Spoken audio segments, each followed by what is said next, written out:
수 없는 존재임에도 불구하고 하나님께서 그 사랑을 저에게 먼저 보여주셨고, 그래서 그 사랑으로만 사랑할 수 있지 않나라는 생각을 하게 돼요.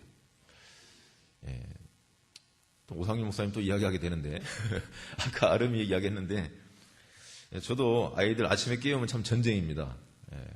참 어렵죠.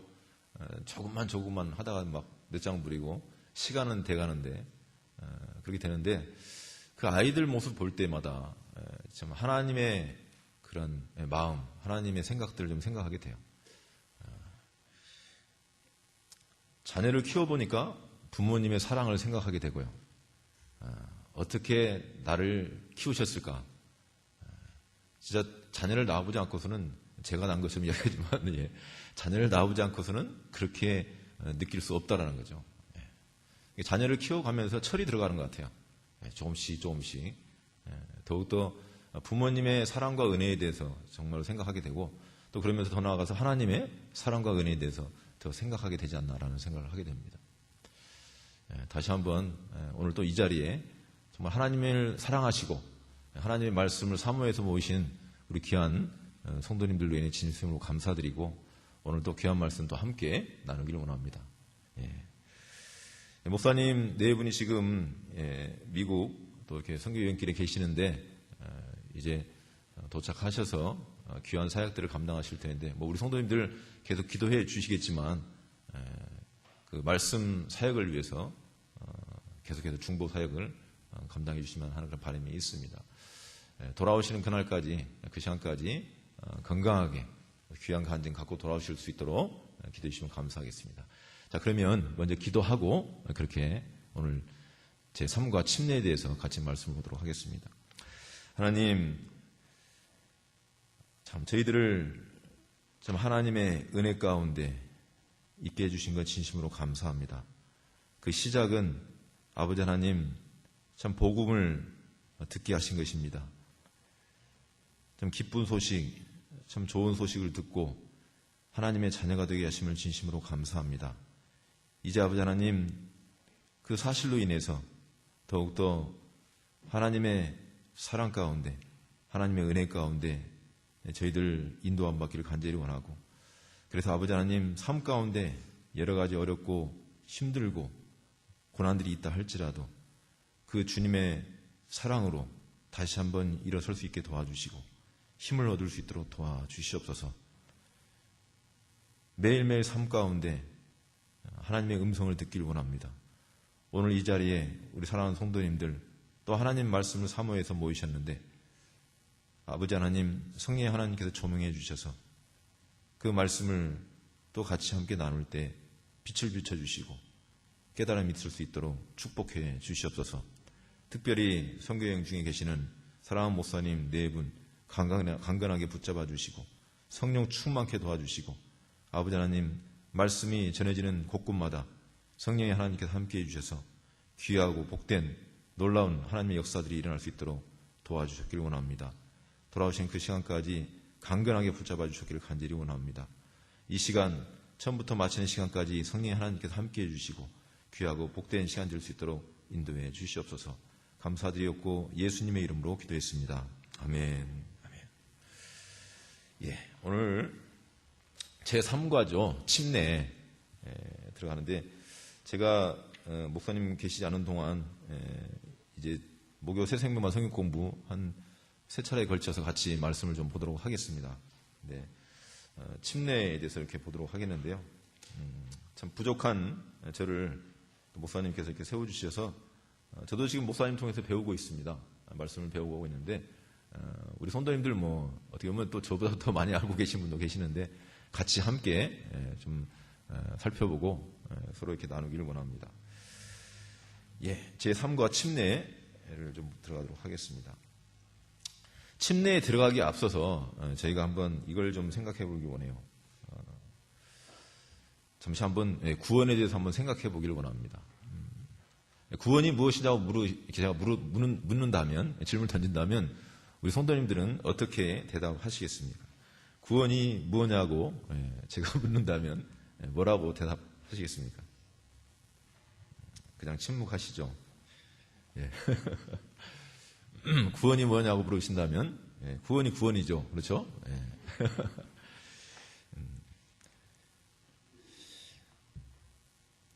구원이 무엇입니까? 라고 질문 던졌을 때 내가 죄인이라는 사실을 인정하는 것이 참 굉장히 중요해요. 내가 죄인이라는 사실을 인정하지 않고서는 구원이 시작되지 않기 때문에 그렇습니다. 많은 사람들은 이렇게 비교하게 됩니다. 그래도 내가 너보다는 낫지. 내가 당신보다는 그래도 뭔가 좀 괜찮은 사람이야. 그런 생각을 하게 돼요. 근데 그것마저도 어떻게 합니까? 죄성이 지배를 받기 때문에 그렇습니다. 그래서 구원은 죄로부터 구원입니다. 근데 죄에 대해서 또 이야기하자면 좀 여러 가지가 있겠죠. 그렇죠? 그런데 가장 큰 죄는 무엇입니까? 가장 큰 죄는 무엇일까요? 믿지 않는 죄입니다. 그렇죠? 뭐 여러 가지 죄를 이야기할 수 있어요. 하지만 가장 큰 죄는 믿지 않는 죄예요. 무엇을 믿지 않는 죄입니까? 바로 예수 그리스도를 믿지 않는 죄예요. 굉장히 중요하죠. 그래서 구원이 뭐냐고 물으신다면, 제가 묻는다면, 저는 복음을 듣고 내가 죄인인 걸 깨닫고 이제 예수님께서 나를 위해서 십자가 죽으시고 장사지림 받았다가 사흘 만에 살아나신 것을 제가 믿어서 하나님의 자녀가 되었습니다. 그것이 바로 그렇게 대답하셔야 됩니다. 그렇죠? 자, 침례에 들어가기 전에 제가 다시 이것을 말씀드리는 이유는 뭐냐면 저희가 1과에서 2과에서 이것을 다 지금 거쳐왔습니다. 그렇죠? 1과가 무엇입니까? 주제가 구원이에요. 2과는 뭡니까? 영원한 안전입니다. 다시 질문드립니다. 그렇다면 구원이 뭐냐고 이렇게 제가 물었습니다. 그러면 대답들을 좀 하셨습니다. 그렇다면 구원의 확신이 있으십니까? 예. 따로따로 요동칩니다. 예. 구원의 확신이 있으십니까? 예. 저한테도 한번 물어보세요. 저만 물어본 것이 아니라. 김 변호사 목사, 구원의 확신이 있습니까? 한번 물어보세요. 예. 아멘. 아멘. 그렇습니다. 목사도요, 한국교회 참 문제가 많이 있는데, 목사도 구원받지 않은 목사들이 있어요. 신학생들 가운데도 구원받지 않고 들어오는 신학생들도 있고요. 그래서 너무나도 소중합니다. 신앙생활 가운데 가장 첫 단추가 뭡니까? 바로 구원이에요. 그래서 이 부분을 확실하게 하지 않으면 정말 어렵다는 거예요. 침례 지금 저희가 배우는 내용도 굉장히 중요한 내용이지만 가장 신앙의 첫 단추는 뭐라고요? 구원이라는 거죠. 그래서 1과가 구원이고 2과가 영원한 안전인데, 자, 그렇다면 보십시오. 내가 구원받은 확신이 있다고 고백하셨는데 어떨 때는 구원받은 것 같고 어떨 때는 구원받지 않은 것 같고, 혹시 이렇게 헷갈리지 않으십니까? 혼란스럽지 않으십니까? 확신은 가졌는데 어떨 때는 그런 것 같기도 하고 어떨 때는 그렇지 않은 것 같기도 하고. 어떻게 보면 제가 드린 질문이 잘못됐죠. 확신을 가졌는데 어떻게 요동칩니까? 그렇죠? 그렇다면 무엇에 대한 확신이세요? 구원의 확신은 무엇에 대한 확신입니까? 말씀에 대한 확신입니다. 내가 구원받다는 사실은 내 느낌이나 감정이 아니에요. 그 근거는 무엇입니까? 하나님 말씀에 의한 구원입니다. 아멘이시죠? 굉장히 중요합니다. 그래서 나는 내가 하나님의 자녀가 되었다.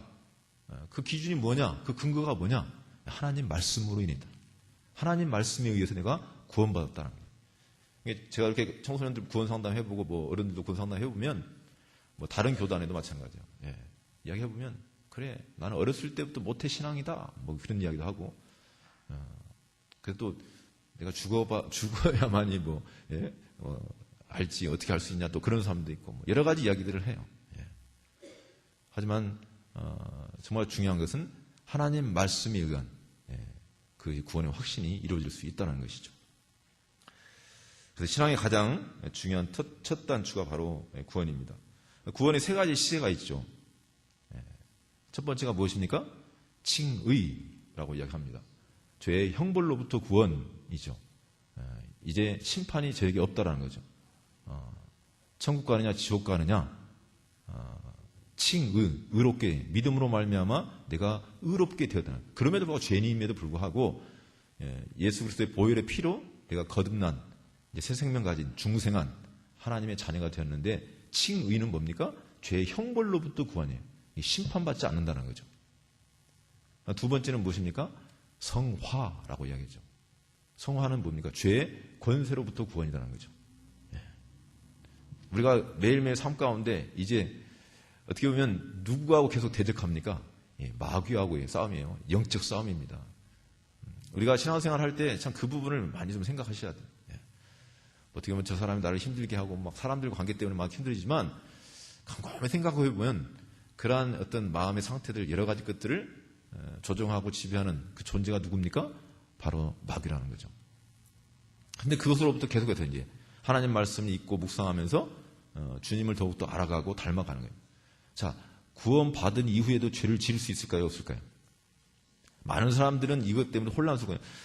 잘못된 그런 구원파에서는 그래요. 예수 믿고 구원받으면 죄를 지을 수 없다라고 이야기를 해요. 하지만 그렇지 않습니다.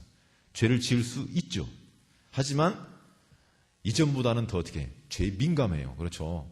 그래서 내가 될 수 있으면 할 수 있으면 어떻게 합니까? 내 양심 속에서 성령님께서 그건 아니지 않니? 그렇게 하면 안 되지 않니?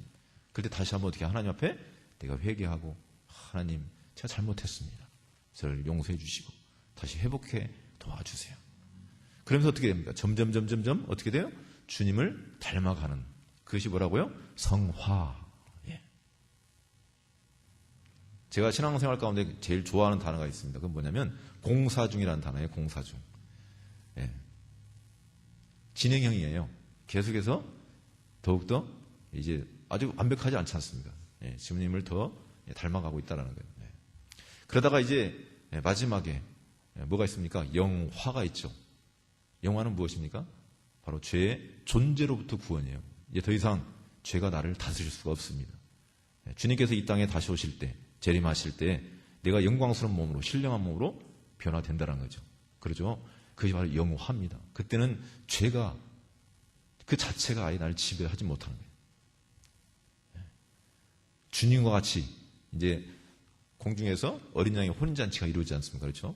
그것이 뭡니까? 휴거돼서 그렇게 되어지는 그런 일들이 있습니다. 그래서 자, 구원의 세 가지가 있습니다. 칭의, 성화, 영화. 제가 이제 객관적인 부분들을 좀 이렇게 훑고 좀 지나가면 친내 설명하기 위해서 그걸 한번 생각해 보시길 바랍니다. 그 다음에 아까 말씀드렸처럼 자, 구원은 잃어버릴 수가 있습니까? 없습니까? 한번 구원받으면 잃어버릴 수가 없다라고 성경은 이야기합니다. 아까도 말씀드렸지만 어떨 때는 구원받은 것 같고 어떨 때는 구원받지 않은 것 같다. 그렇지 않죠. 하나님께서 나를 구원해 주신 것, 하나님께서 인치셨다고 이야기합니다. 너는 내 것이다 라고 그렇게 이야기를 해요. 그래서 한 번 구원은 영원한 구원이다라는 거예요. 아멘이십니까? 한 번 구원은 영원한 구원이에요. 과거, 현재, 미래 모든 죄를 영단번에 그분께서 해결해 주셨다는 거예요. 로마서 8장 38절에서 39절 말씀에 내가 확신하노니 사망이나 생명이나 천사들이나 권세자들이나 현재일이나 장래일이나 능력이나 높음이나 깊음이나 다른 아무 피조물이라도 우리 주 그리스도 예수 안에 있는 하나님의 사랑에서 어떻게 한다고요? 끊을 수 없다라고 이야기해요. 아멘. 자, 이것처럼 확신이 있네. 정말로 성경에서 이렇게 분명하게 말씀하고 있지 않습니까? 그렇죠? 구원받은 사람은 복음을 믿음으로 말미암아 받아들이는 사람, 그 사람은 이제 한번 구원받으면 그 구원은 영원히 보장된다는 거예요. 누가 말씀하셨다고요? 하나님께서 말씀하셨다. 감히 누가 그런데 그것을 막고 그걸 끊을 수가 있겠습니까? 그 어떤 존재라도 구원은 한번 구원받은 사람은 잃어버릴 수가 없다라고 이야기를 합니다. 자, 그렇다면 이제 그렇게 구원받은 하나님의 자녀가 되었습니다. 그런데 오늘 이 침례 제3과 이제 그것을 생각하시면서 이제 들어가도록 하겠습니다. 그렇다면 이제 내가 구원받았는데 나는 무엇부터 해야 합니까? 교환을 잠깐 보도록 하겠습니다. 침례에 이제 내가 구원받았는데 나는 무엇부터 해야 합니까? 구원받은 이후에 내가 무엇을 해야 될까요? 확실하게 말씀하세요. 침례입니다. 그렇죠? 침례를 받아야 된다고 얘기를 합니다. 자, 침례가 뭡니까? 예. 항상 이렇게 침례가 뭐냐고 이렇게 또 제가 질문을 드리면 또 어떻게 대답하시겠습니까? 침례가 뭡니까? 예, 순종. 그렇죠. 예, 순종이라고 해요. 자, 영어로는 베프티즘이라고 이야기하고요. 헬라어로는 밥티스마라고 이야기합니다. 한자로 보니까 이 침자가 무슨 침자예요? 잠길 침자예요. 담근다, 이렇게 잠긴다, 이렇게 예식예자고요, 그렇죠? 하나의 말씀드리면 그 물 속에다가 잠기는 의식이에요. 어떻게 보면 뭐 물로 이렇게 수장시키는 좀 어떻게 보면 좀 이상하게 생각할 수 있지만 물 속에 잠기는 의식, 그것이 바로 침례다 이야기를 합니다. 자, 구원받고 침례 다 순종하셨습니까? 한번 손들어 한번 보세요. 침례 받으신 분들. 안 받으신 분들은 안 계신 거네요, 그렇죠? 저도 침례 받았습니다. 구원받고 침례 순종을 했습니다. 자, 침례를 받아야 되는데, 자, 오늘날 같이 한번 읽어볼까요? 그 밑에 오늘날 여러 교파에서 시작. 오늘날 여러 교파에서 침례의 형식에 관하여 다양하게 가르치고 있습니다. 이 관은 침례에 관하여 하나님이 의도하신 바를 온전히 이해할 수 있도록 성경에 명확하고 분명한 가르침을 제시하기 위해 쓰여졌습니다. 예. 자, 우리 교회가 어떤 교회입니까? 예, 침례교회죠. 무슨 침례교회입니까? 어느 지역의 성서 침례교회입니까? 그렇게 말씀하셔야죠. 불광동 성서 침례교회라고 한꺼번에 말씀해 주시네요. 불광동 성서 침례교회입니다. 자, 그렇다면 침례는 좀 놔두고요. 교회가 무엇입니까?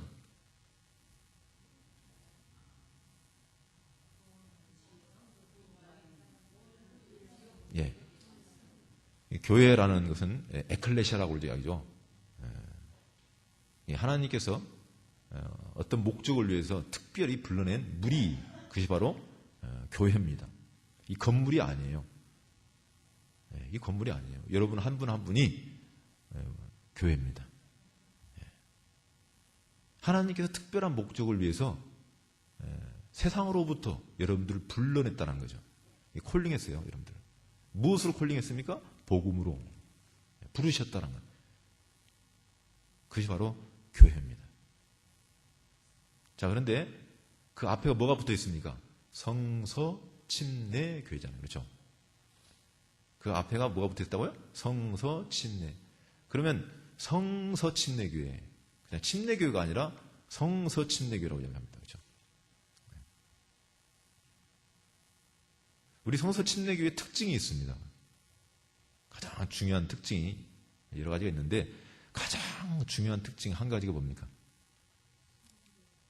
성경을 최후의 권위로 삼고 성경을 유일한 권위로 삼는 거예요. 다른 것의 기준이 아니라 하나님 말씀인 성서를 기준으로 하고 있는 그것을 바탕으로 이야기를 하면 어떻게 보면 너무나도 지극히 당연한 이야기 같다고 이렇게 할 수 있지만 이것이 제대로 정립이 안 돼 있으면요 신앙이 엄청나게 요동칩니다. 무엇의 기준을 하고요? 근거로 성경을 최후의 권위로 삼는다. 유일한 권위죠. 하나님 말씀. 나중에 또 제가 보겠지만 권위를 하나님 말씀으로 인정하지 않는 그런 것들이 많이 있어요. 이성도 있고요. 체험도 있고 전통도 있고 많이 있어요. 그래서 잘못된 방향으로 막 흘러가는 경우를 참 보게 됩니다. 하지만 우리 불광동 성서 침례교는 하나님 말씀을 최후의 권위로 삼고 오직 유일한 권위로 삼고 나아가는 교회가 바로 성서 교회. 근데 그 중간에 지금 뭐가 들어있습니까? 침례가 들어있다는 거예요. 그렇죠? 성서 침례 교회. 자, 그러면 이것을 이제 불광동 성서 침례 교회를 간단하게 목사님 통해서 많이 이렇게 들으셨지만 이걸 한번 정의 한번 해보겠습니다. 불광동 성서 침례 교회란 예수 그리스도의 보혈의 피로 죄사함을 받은 사람들이 세상을 향해 침례로 믿음을 고백하고 하나님의 지상 사명을 위해 불광동 지역에 모인 무리. 예, 아멘. 예, 그게 바로 불광동 성수 침례교회입니다. 다시 한번 할까요? 예, 이해되셨죠? 예. 예수 그리스도의 보혈의 피로 죄사함 받은 우리들을, 거룩하게 된 우리들이 세상을 향해서 침례로 믿음을 고백해요. 내가 이제 하나님의 자녀 되었다라는 거. 그래서 하나님의 지상 사명을 위해서 어떻게 합니까, 이제? 하나님의 지상 사명이 뭡니까? 복음 전하는 거죠. 그렇죠? 예수 그리스도를 전파하는 거예요. 그것을 위해서 특별한 지역에, 불광동 지역에 모인 거룩한 무리들. 예, 그것이 바로 불광동 성수 침례교회입니다. 예.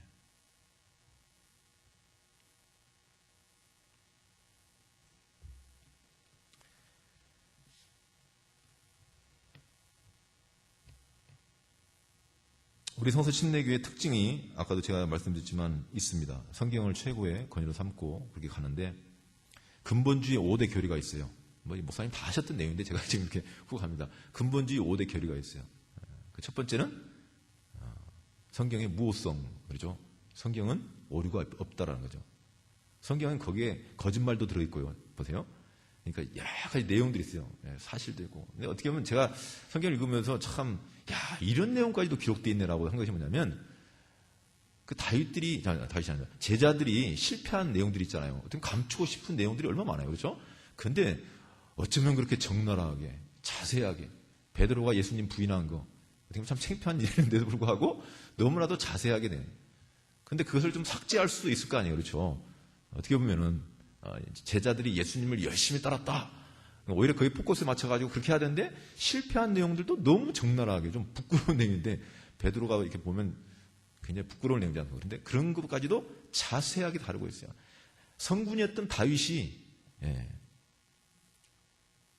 바스바를 취한 그 사건 어떻게 보면 그건 빼버렸으면 좋겠대요. 그렇죠? 좀 이렇게 제했으면 좋을 것 같아요. 그렇지 않나요? 근데 거기 있어요. 기생 라합의 거짓말, 그렇죠? 좀 뭔가 제했으면 좋겠어요. 근데 다 들어있다는 거예요. 사실이라는 사실. 그 성경은 오류가 없는. 무엇에 한해서? 원본에 한해서. 제가 가지고 있는 성경이 NIV 성경입니다. 이것은 오류가 있습니까? 없습니까? 있어요. 이 철자도 틀리고 여러 가지 내용들이 잘 놉니다. 이것은 뭐냐면 뭐 킹제임스 버전 있고 NIV 있고 뭐 여러 가지 것들이 있죠. 하지만 원본에 한해서는 오류가 없습니다. 저희는 그 성경의 무엇성을 믿어요. 두 번째는 뭡니까? 예수님이 동정녀 탄생이라는 거죠. 동정녀 탄생은 뭡니까? 죄가 없으신 분이라는 거죠. 그래서 그분만이 우리의 구주가 되십니다. 아담과 하와 이래로 어떻게 남자가 여자하고 결혼하지 않고 태어난 사람이 있습니까? 그런데 한 사람 계시고 그렇죠? 그분이 누구십니까? 예수님이에요. 그래서 그분이 동정녀. 동정녀란 뜻이 무슨 뜻입니까? 남자를 가까이 하지 않는 여자예요. 약혼은 했지만 그렇죠? 남자를 가까이 하지 않는 여자의 몸. 그래서 예수님은 성령으로 잉태돼서 죄가 없으신 분이십니다. 그래서 그분이 우리 구주가 되실 수 있었던 거예요. 근본주의 5대 결이 성경의 무엇성, 두 번째는 동정녀 탄생이라는 거죠. 예수님께서는. 세 번째는 뭐죠? 예수님이 우리 죄를 위한 대속의 죽음, 십자가에서 죽으셨다는 거예요. 예수님께서 우리 죄 때문에 그분이 죽으셨다라는 거죠. 누구 죄 때문에요? 나 때문에. 김병석이 때문에. 여기 김병석이 때문에. 온 인류를 위해서. 모든 사람들이 구원받기 원하는. 그래서 그분이 우리의 죄를 위해서 대속하셨다라는 거. 그 다음 네 번째는 뭡니까? 그 예수님께서 죽으시고 끝난 것이 아니라 장사 지낸받았다가 사흘 만에 다시 살아나셨다라는 거죠. 부활입니다. 그런데 어떤 부활입니까? 몸의 부활이세요. 그렇죠? 몸의 부활이에요. 우리도 언젠가는 주님이 오실 때 이렇게 몸이 신령한 몸으로 바뀝니다. 그렇죠? 몸의 부활이에요. 육체적인 부활을 이야기합니다. 다음 다섯 번째 뭡니까? 다섯 번째는 그 예수님께서 그렇죠. 다시 오신다는 것. 그분이 재림하신다는 것. 이것은 그 어떤 것과도 타협할 수 없는 거예요. 특히 우리 성서 침례교회 가장 중요한 어떻게 보면 그 밑바탕이 되는 그런 겁니다. 자, 한번 이것은 뭐 달달달달 외우셔야 돼요. 그냥 누가 불어도 이렇게 나올 수 있도록 성경의 무엇성, 동정녀 탄생, 그다음에 대속의 죽음, 그다음에 부활, 그다음 재림. 만약에 이것을 다르게 이야기한다면 그것이 뭡니까? 바로 이단이에요. 그래서 정통을 바로 알고 있으면 뭐 이단 뭐 여러 가지 이야기를 하잖아요. 그렇죠? 요즘 보면 통일교 뭐 문선명이가 죽었잖아요. 그렇죠? 요즘 한참 기승을 부린 존재가 누굽니까? 신천지의 이만희예요. 장난이 아닙니다. 근데 왜 감히 그 사람 이만희를 이단이라고 하면 그 이만희가 예수님 자리에 앉아요. 오직 구주는 누구만이 구주십니까? 예수님만이 구주신데 바로 이만희가 그 자리에 앉아서 자기가 재림주라고 이야기를 합니다. 문선명도 마찬가지. 자, 이 5가지가 바로 근본주의 5대 교리인데 또 그러면서 또 여러 가지가 있습니다. 우리 성서 침례의 특징이 의식은 2가지가 있습니다. 뭐가 있습니까? 주의 만찬하고 침례예요. 오늘 제가 배우는 침례가 있고요. 직분은 뭐가 있습니까? 목사와 집사 2가지 직분에 한정되어 있습니다. 그리고 또 한 가지가 있어요. 또 굉장히 또 중요한 내용인데 그 만인 제사장의 신분이에요. 만인 제사장의 신분이란 뭡니까? 그건 바로 예수님을 믿는 사람들은 직접 누구에게 나갑니까? 하나님께 나가는 거예요. 하나님께. 누구의 힘을 입어? 예수의 힘. 그래서 보세요. 예수님께서 십자가에서 죽으실 때 보세요. 성소와 지성소를 가로막고 있는 휘장이 위로부터 아래로 찢어집니다. 그래서 어떻게 합니까? 산길이 열린 거잖아요. 그렇죠? 그런데 우리가 그 예수님을 내가 믿고 하나님의 자녀가 되었어요. 직접 어떻게 하나님께 나아간다는 거예요. 천주교는 안 그러잖아요. 그 신부를 통해 가지고 그렇죠. 뭐 고해 성사를 참 제가 멕시코 갔을 때 보니까 사진을 갖다 한참 찍었어요. 우리 추기성 선교사 이제 사역하는데 그걸 봤는데 그 큰 광장인데 거기는 막 성당들이 크게 이렇게 지어져 있어요. 근데 진짜 신부가 이렇게 해가지고 한 사람이 막 뭐라고 해요. 근데 이렇게 경청을 하더라고요. 근데 고해하는 거예요. 자기 죄를 이렇게 막 그 사람한테 이야기하면서. 제가 사진을 찍으니까 손을 막 이러더라고요. 찍지 말라고. 일부러 찍었어요, 제가. 그 내용을 보면 참 답답하고 한심스러운 그런 생각을 합니다. 그 신부가 죄를 사해줄 수 있는 권세가 있습니까? 없습니까? 없죠. 오직 예수님만이, 그렇죠? 예수님만이 그렇게 하실 수가 있어요. 근데 여기는 김병선 목사의 직분을 갖고 있기 때문에 그런 거다. 그것이 아니라 예수님을 믿고 구원받은 하나님의 자녀들, 그리스도인들 한 사람 직접 하나님께 나갈 수 있다는 거죠. 엄청난 특권입니다. 아멘. 그냥 그것이 엄청난 특권이에요. 만인 제사장의 신분이 주어졌다는 거예요. 자, 그러면 이제 이제 침례에 대해서 좀 이렇게 들어가도록 하겠습니다. 자, 침례가 아까도 말씀드린 것처럼 잠길 침자라고 얘기하고 예식예자라고 이야기했습니다. 담그는 의식인데 제가 지금 갖고 있는 NIV 성경에서는 이걸 세례로 이야기를 해요. 그런데 한글 킹제임스 버전이나 지금 요즘 새로 나온 그 표준어 세번역 같은 경우는 다 침례로 기록되어 있어요. 그 침례가 성경으로 이렇게 기록되는데 성경에서 뭘 이야기하고 있는가 어떻게 보면 성경을 기준으로 가지고 이야기할 때 침례가 맞다라고 이야기할 수가 있습니다.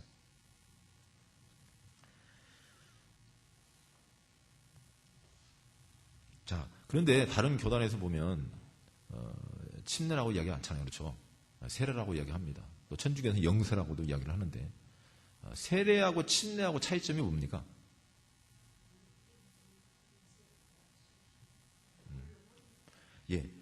그 침례는 물속에 들어가는 거잖아요. 그렇죠?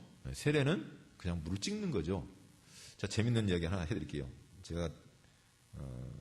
저는 참 예수님을 좀 늦게 듣는데, 뭐 이렇게 어렸을 때부터 신앙생활하고 뭐 모태신앙이고 뭐 그러진 않고, 늦은 나이에 참 예수님을 믿었습니다. 근데 군대에 있을 때, 고동칠이라는 친구가 있었어요. 영락교회 군종, 전도사였는데, 군종이 되어가지고, 계속해서 저한테 교회 나가자고 이야기를 합니다. 제가 그때는 저는 불교를 믿었기 때문에 철저한 불교 신자였어요. 너나 믿고 천국 가라. 나는 내가 부처 믿고 나는 극락 갈런데 제가 계속 그렇게 이야기했거든요.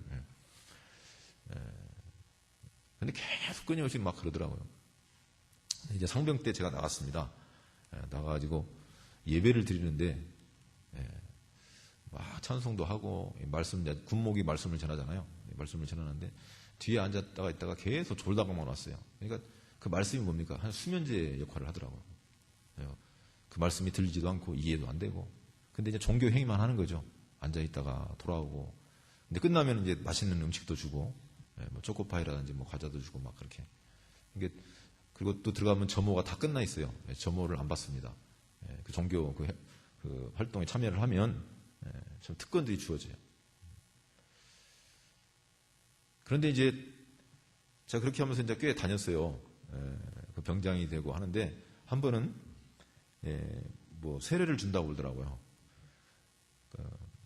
그래서 세례가 뭐냐 그랬더니 교회 다니는 사람한테 주는 의식이 돼요.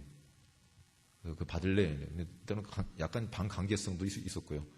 그래서 알겠다고 하고 이제 그렇게 했는데 뭐 제가 무슨 뭐 믿음으로 고백하고 뭐 그러는 것이 아니고 그냥 시간이 지나가니까 그냥 주더라고요. 근데 뭐 한 명을 주는 거, 한두 명 주는 것이 아니라 단체로 한 100명 이상이에요. 그냥. 어떤 목사님이 오셔가지고 뭐 이렇게 물으면서 성부와 성자와 성령의 이름으로 세례를 준다고 쿡쿡 물로 해가지고 막 이렇게 찍더라고 이렇게. 그리고 사진을 찍었습니다. 근데 재밌는 건 뭐냐면 제 사진이 뒤바뀐 거예요.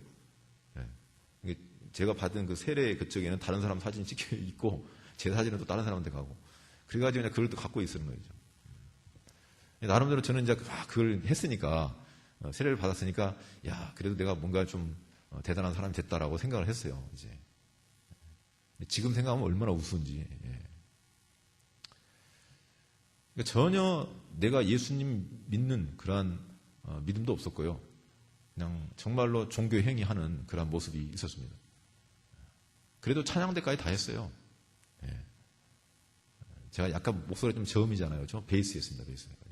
그래가지고 찬양도 부르고 기도도 하고 한 번은 군목이 그러더라고요. 김상병 기도 한 번 해야지 기도하는 시간을 주더라고요. 그래서 앞에 나가서 기도를 하는데 고민되잖아요. 기도를 해야 되는데 그래서 다 좋은 말만 갖다 다 붙였어요. 그냥 전지전능하시고 막 전부 막 주워드는 건 있으니까 그래서 다 적어가지고 앞에 나와서 이렇게 읽었습니다.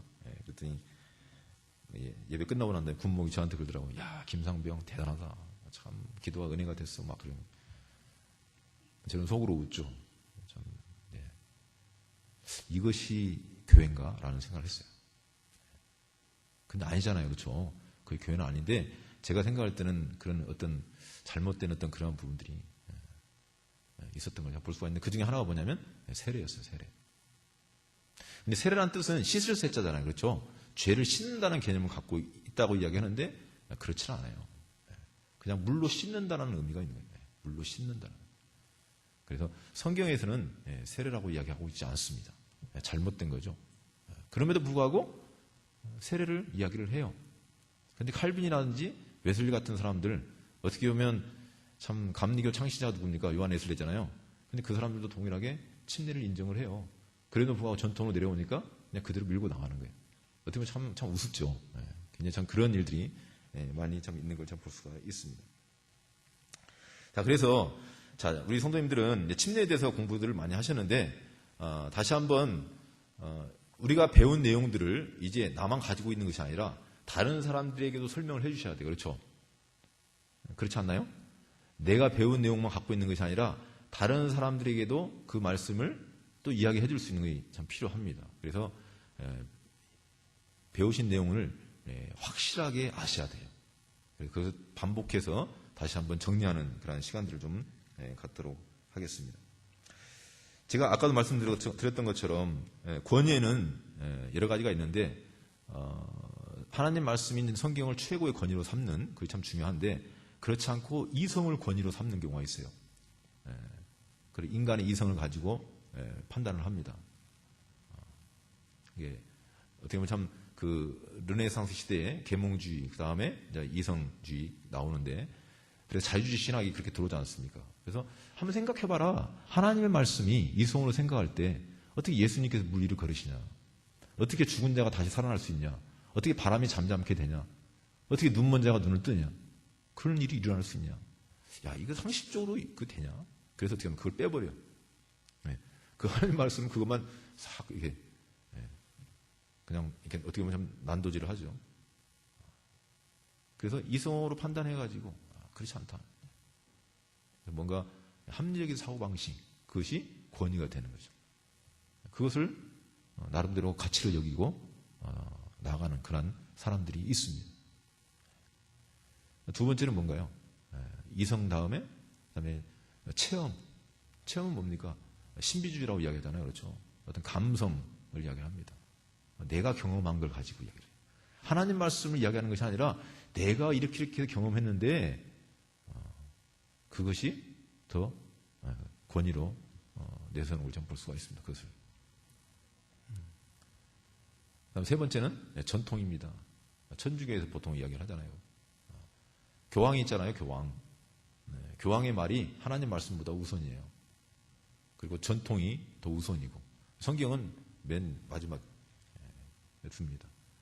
그러니까 교황의 말이 어떤 것을 최후의 권위가 돼가지고 이렇게 인정되고, 그다음에 전통 내려오는 어떤 교령집이라고 또 있잖아요. 걔네들이 사용하는 그 여러 가지 어떤 일을 처리하는 어떤 내용도 있는데, 자, 그러한 것들이 권위를 가지고 나갑니다. 그래서 그것에 근거해서 어떤 것을 기준으로 삼고 어떤 걸 결정하는 걸 참 볼 수가 있어요. 근데 그렇지 않다는 거죠. 자, 우리는 성경을 최후의 권위로 삼고 살아갑니다. 그런데 요즘 보면 지금 저희가 21세기에 살아가고 있지 않습니까? 그렇죠? 포스트 모더니즘이라고 이야기해요. 그런데 지금 시대에 가장 팽배한 것이 뭡니까? 종교다원주의예요. 그러니까 네 것도 맞고 내 것도 맞고. 그래서 어떻게 구원이 꼭 예수님 통해서만 있냐? 그렇지 않다. 그렇지 않고 어차피 정상에 오르려면 동서남북에서 올라가도 괜찮다. 동쪽에도 길이 있고 북쪽에도 길이 있고 서쪽에도 길이 있고 남쪽에도 길이 있다. 예수만이 구원자가 된 것이 아니라 부처를 통해서도 갈 수 있고 마호메트를 통해서 갈 수 있고 공자를 통해서도 갈 수 있고. 우리나라 전통 종교가 뭡니까? 천도교잖아요. 그렇죠? 당군. 그것도 구원이 있다는 거예요. 그래서 좋은 것이 좋은 것이 아니냐라고 이야기하고 있습니다. 하지만 그렇지 않잖아요. 그렇죠? 성경에서는 오직 예수만이 구원의 길이 된다라고 이렇게 이야기를 하고 있습니다. 자, 그렇다면 왜 침례가 세례로 바뀌었을까요? 침례가 왜 세례로? 성경에서 말하고 있는 침례가 맞는데 나중에 이제 그걸 제가 이제 하나씩 확인해 갈 텐데 객관적인 부분을 좀 살펴봅니다. 왜 침례가 세례로 바뀌었을까요? 침례가 세례로 바뀌는 이유 좀 여러 가지가 이유가 있습니다. 간소화시키기 위해서 있는데 한 가지 중요한 것은 뭐냐면 핍박이에요. 핍박.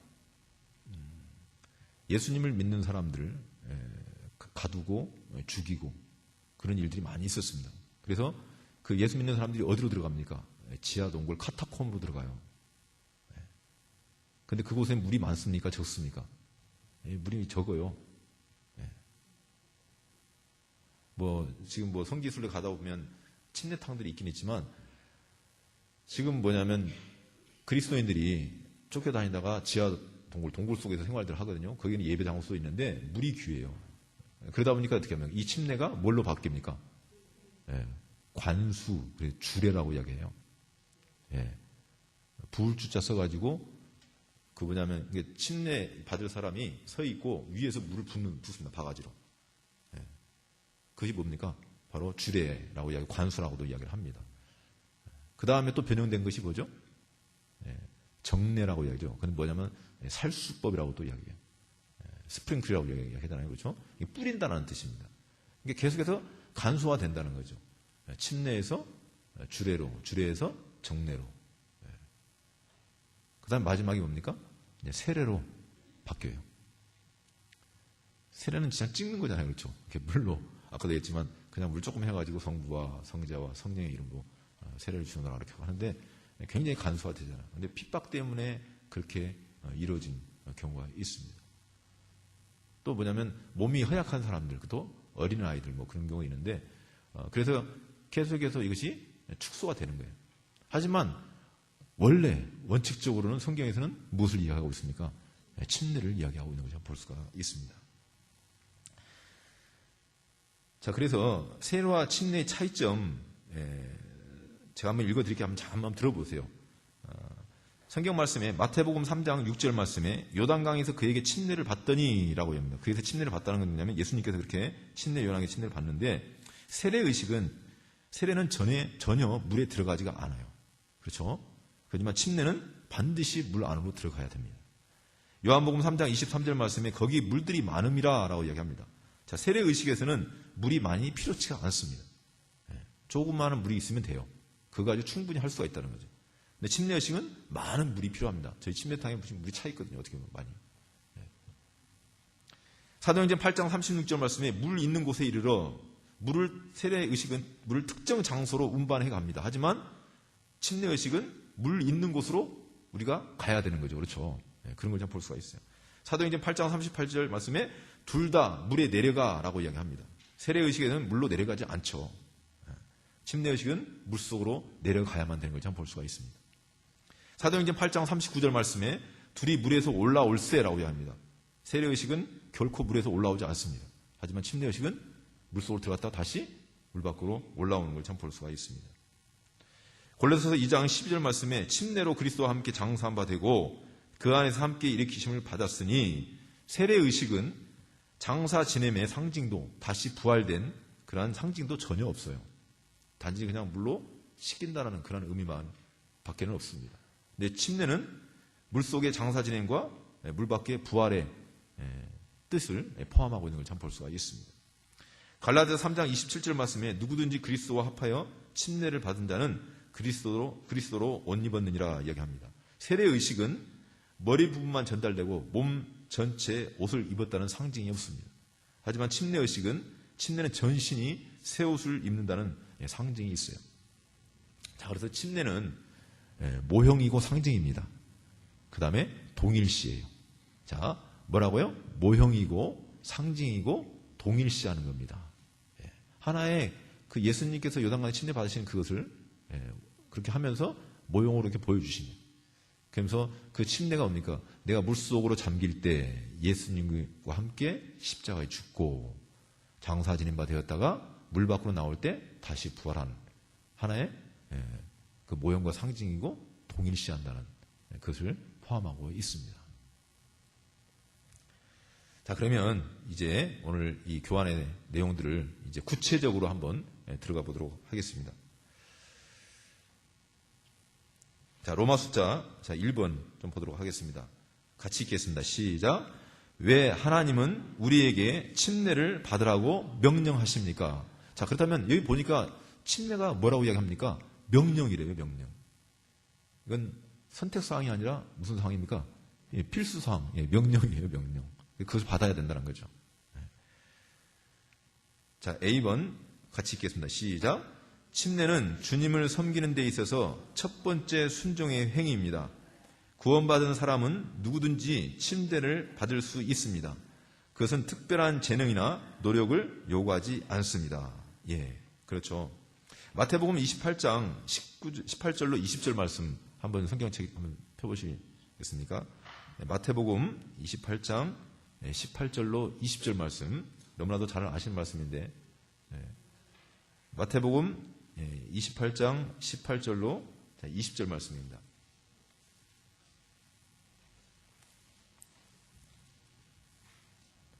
자, 다 찾으셨으면 같이 읽도록 하겠습니다. 시작.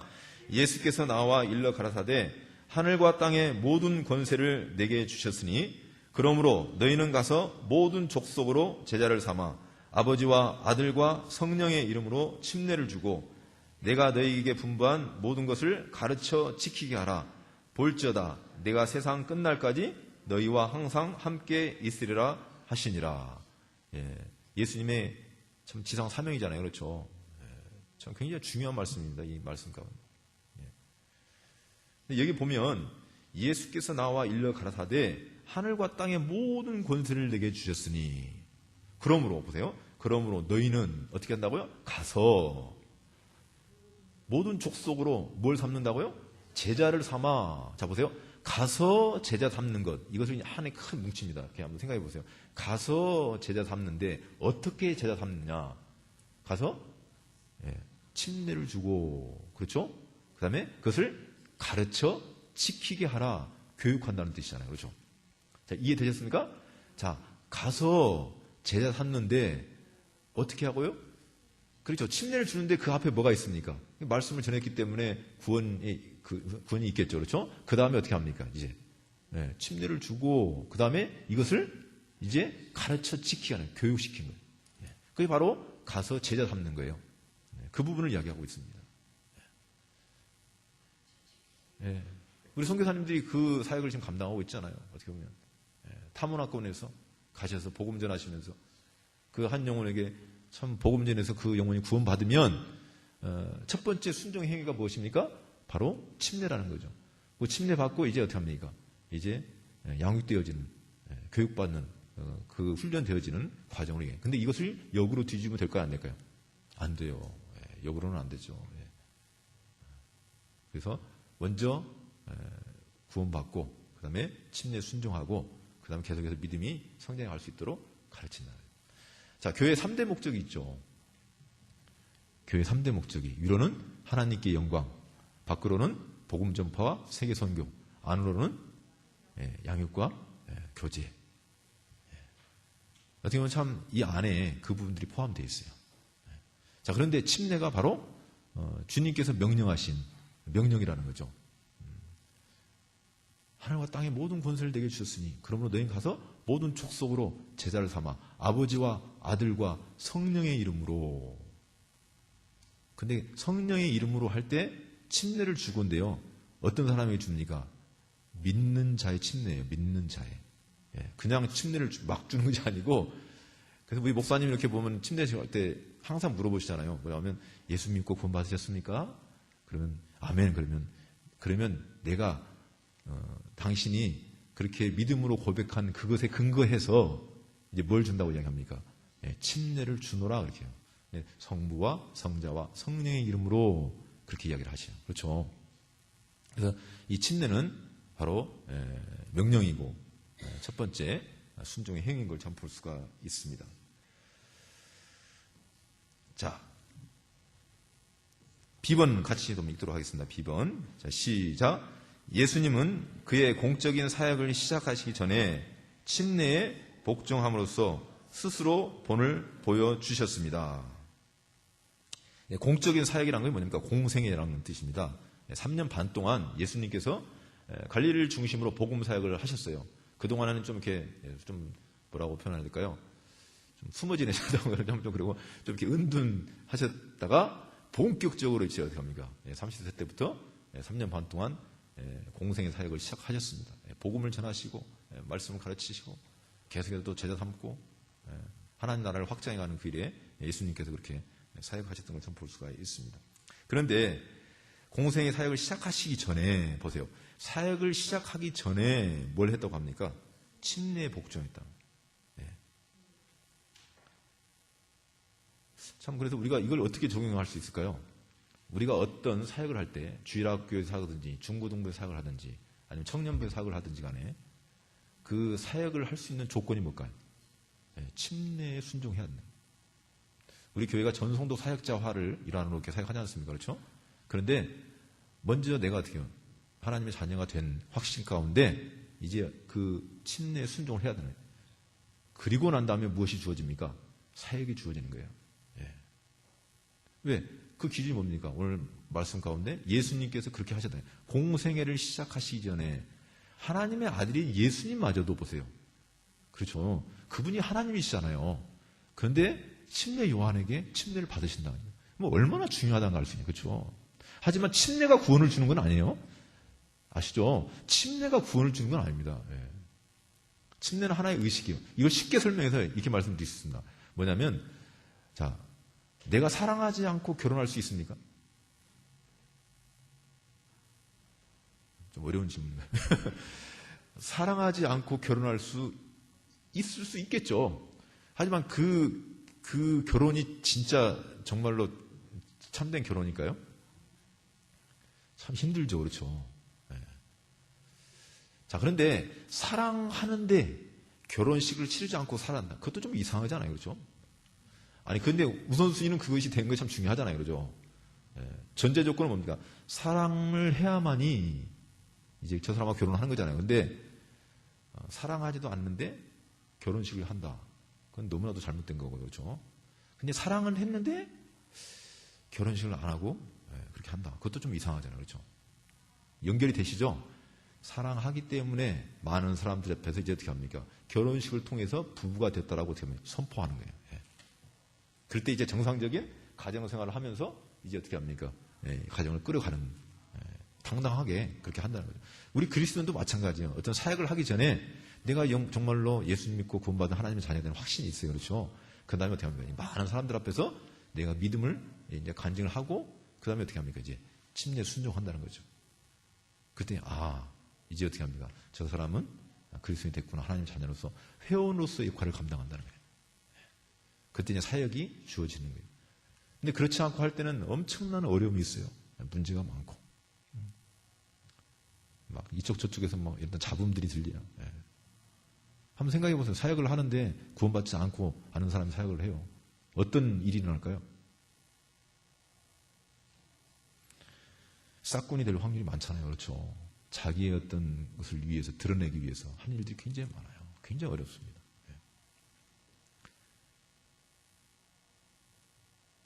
참 여러 가지 혼란스럽고 교회가 문제가 발생하고 풍지박산이 되는 그런 일들이 많이 있어요. 자, 예수님께서 침례를 받으셨는데 한번 마태복음 3장 13절로 17절 말씀 같이 좀 읽도록 하겠습니다. 같이 제가 한 절 읽고 그 다음 절 우리 성도님들이 한 절 읽고 하겠습니다. 이때 예수께서 갈릴리로서 요단강에 이르러 요한에게 침례를 받으려 하신대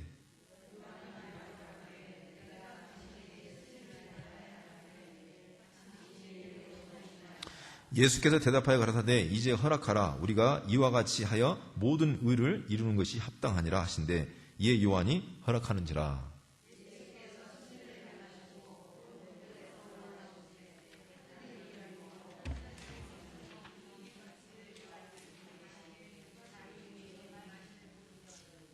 예, 17절 같이 읽겠습니다. 시작. 하늘로서 소리가 있어 말씀하시되 이는 내 사랑하는 아들이요 내 기뻐하는 자라 하시니라. 아멘. 자, 예수님께서 침례 요한에게 어디에서 받으셨다고요? 요단강에서.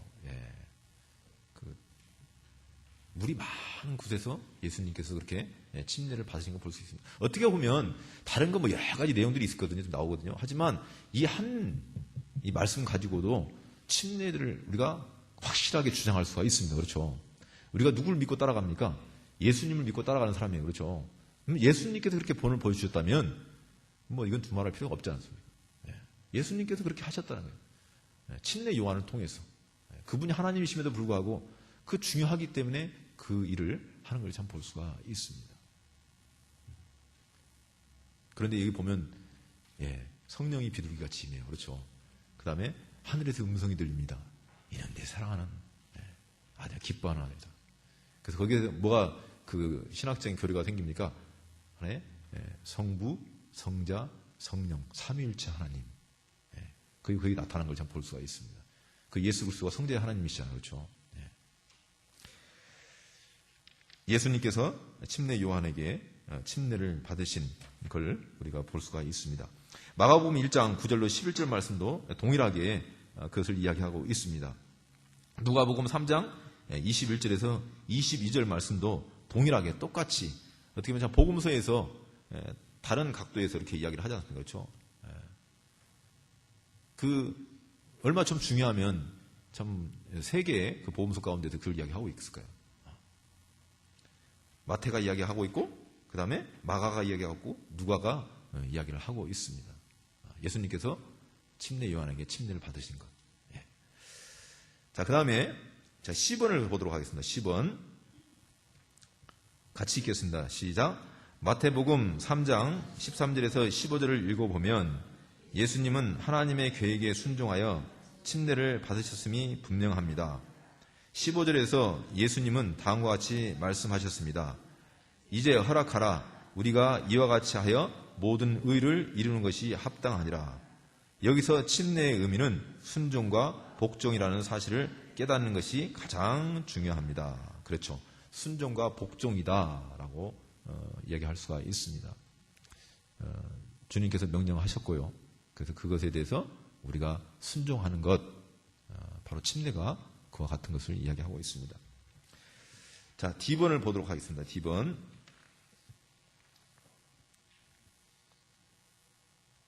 자, 여기서 이제 구체적인 성경에서 예수님 다음으로 사례들이 구체적으로 나오는데 한번 보도록 하겠습니다. 같이 읽겠습니다. 시작. 구원받은 후 침례에 순종한 성경에 나오는 인물들. 첫 번째로 에디오피아 내시 내용이 나오죠. 그 말씀도 한번 보도록 하겠습니다.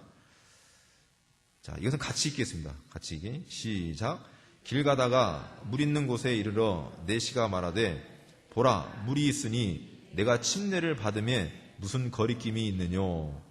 이에 명하여 병거를 머물고 빌립과 내시가 둘 다 물에 내려가 빌립이 침례를 주고 둘이 물에서 올라갈새 주의 영이 빌립을 이끌어 간지라. 내시는 혼연히 길을 가므로 그를 다시 보지 못하니라. 예. 사도행전 8장 36절로 39절 말씀인데요. 자, 여기 보면 이디오피아 내시가 나옵니다. 그 간다게 여왕 국고를 맡았던, 지금으로 말하면 내무장관인데요. 이 이디오피아 내시가 예루살렘에 예배하러 갔다가 자기 나라로 돌아가는 과정 가운데 있어요. 근데 사막에서, 그렇죠? 근데 빌립한테 성령님께서 말씀하시잖아요. 그렇죠?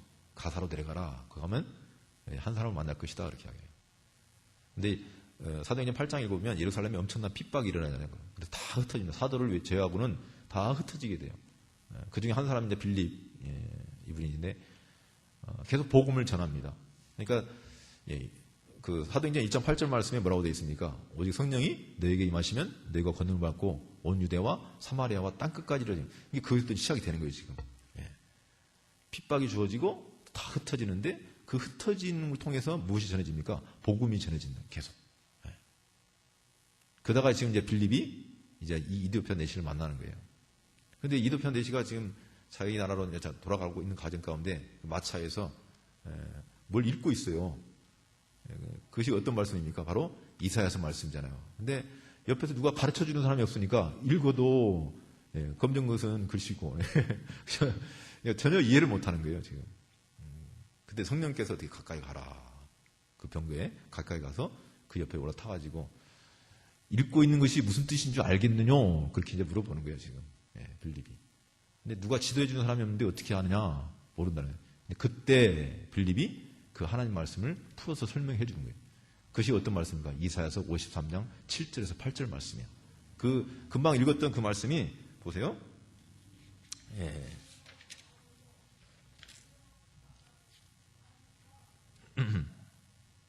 이사야서 53장 같이 한번 볼까요? 이사야서 53장 7절에서 8절 말씀 한번 찾아보겠습니다.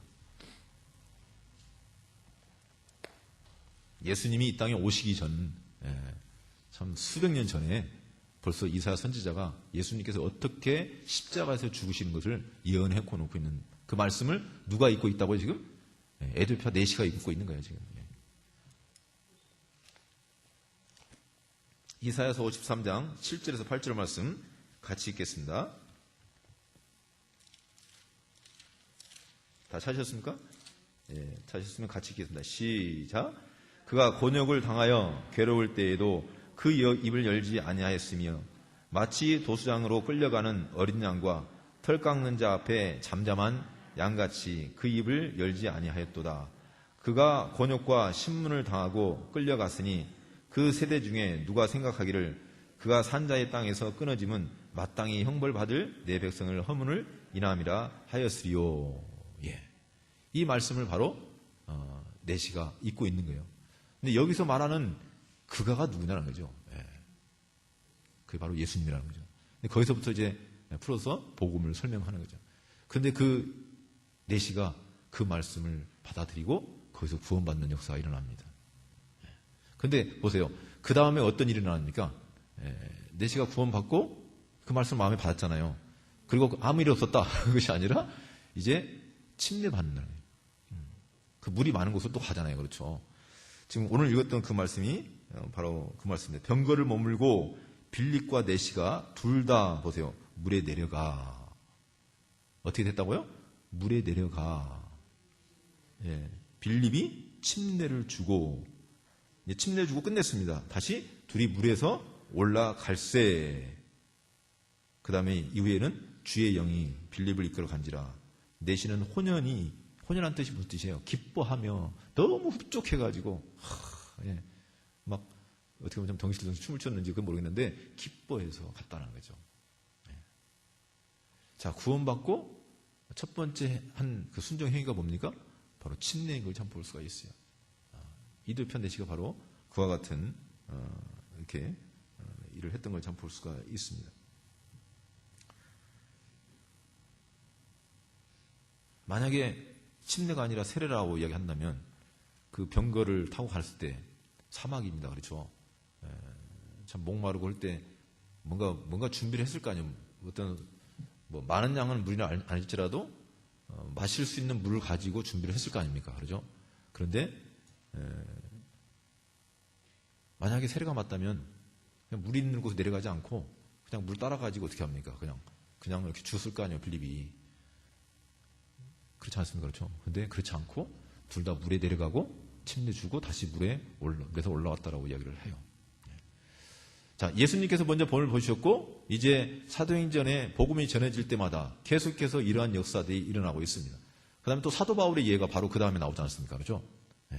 사도 바울이 다메섹 도상에서 부활하신 예수님 만난 이후에 첫 번째 하는 행위가 뭡니까? 사흘을 보세요. 눈 앞도 보이지도 않고 금식합니다. 식음을 전폐했다고 이야기를 해요. 그러다가 사흘 이후에 이제 어떻게 합니까? 아나니아 선지자를 통해 가지고 가서 이제 어떻게 합니까? 침례를 주는 걸 참 볼 수가 있어요. 바로 사도 바울이 침례 순종하는 걸 참 볼 수 있습니다. 전에는 그렇게 예수님을 핍박하고 참 그렇게 살기가 등등했던 그 사도 바울이 이제 다메섹 도상에서 부활하신 예수님 만난 이후에 그 삶이 완전히 180도 바뀌잖아요. 첫 번째 순종 행위가 뭡니까? 바로 침례라는 거죠. 그 다음에 나온 내용이 뭡니까? 바로 이제 사도 바울이 2차 전도 여행 때 복음을 전하러 가는데 아시아로 가려고 했는데 누가 막습니까? 성령이 막아요. 그렇죠? 그래서 그 길을 갖다 완전히 틀어가지고 유럽을 향합니다. 그래서 마게도냐 환상을 통해 가지고 이리로 건너와라. 우리에게 복음을 전해달라. 그래서 마게도냐 첫 성이 뭡니까? 빌립보잖아요. 그렇죠? 빌립보에서 이제 바울하고 실라가 복음을 전하는데 엄청난 핍박이 있잖아요. 그렇죠? 그리고 그 바울과 실라를 감옥에 가둡니다. 그때 그 간수가 이제 그 지키고 있는데 갑자기 어떻게 합니까? 옥문이 열리잖아요. 그렇죠? 바울과 실라가 빠져나오는 거예요. 그러니까 그때의 상황이 어떻습니까? 죄수가 도망치면 죄수가 받아야 될 그 죄값을 누가 받습니까?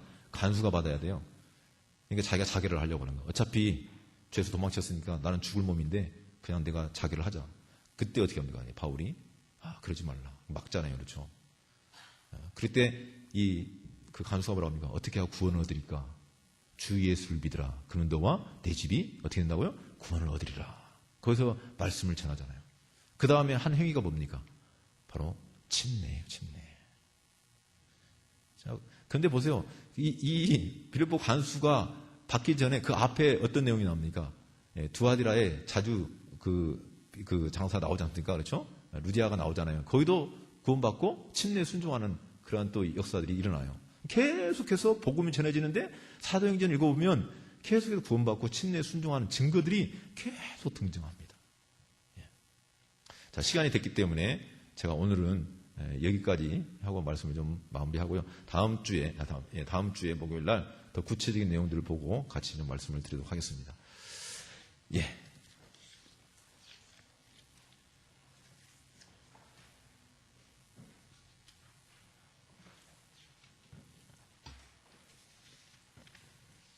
잠시 기도하겠습니다. 하나님 아버지, 저희들을 구원해 주신 것 진심으로 감사합니다. 오늘 침례에 대해서 배웠는데 하나님 아버지 정말 구원받고 이제 첫 번째 그 순종의 행위가 침례인 걸 참 배웠습니다. 하나님 말씀을 통해서 참 저희들이 참 자세하게 알아봤는데 아버지 하나님, 예수님께서 먼저 본을 보이셨고 또한 사도 바울, 또 빌립보 간수, 참 그런 내용들을 통해서 다시 한번 침례가 성경적이며 침례가 하나님께서 명령하신 그런 순종의 행위임을 다시 한번 저희들이 배웠습니다. 우리 사랑하는 성도님들, 오늘 이 배운 말씀 또 잘 참 익히셔서 나뿐만 아니라 또 주위에 좀 많은 사람들에게도 나눌 수 있는 그런 귀한 시간들로 역사해 주시옵소서. 말씀을 배우기 위해 오신 우리 귀한 성도님들 10년 가운데 다시 한번 하나님의 은혜와 하나님의 사랑이 풍성하게 거할 수 있도록 도와주시고 또 한 주간 또 삶이 온전히 주님 앞에 드려지고 좀 나아갈 수 있도록 축복해 주셨기를 간절히 원합니다. 다시 한번 이 귀한 시간 주심을 진심으로 감사드렸고 예수님의 이름으로 기도했습니다. 아멘. 이상 말씀을 마치도록 하겠습니다. 네.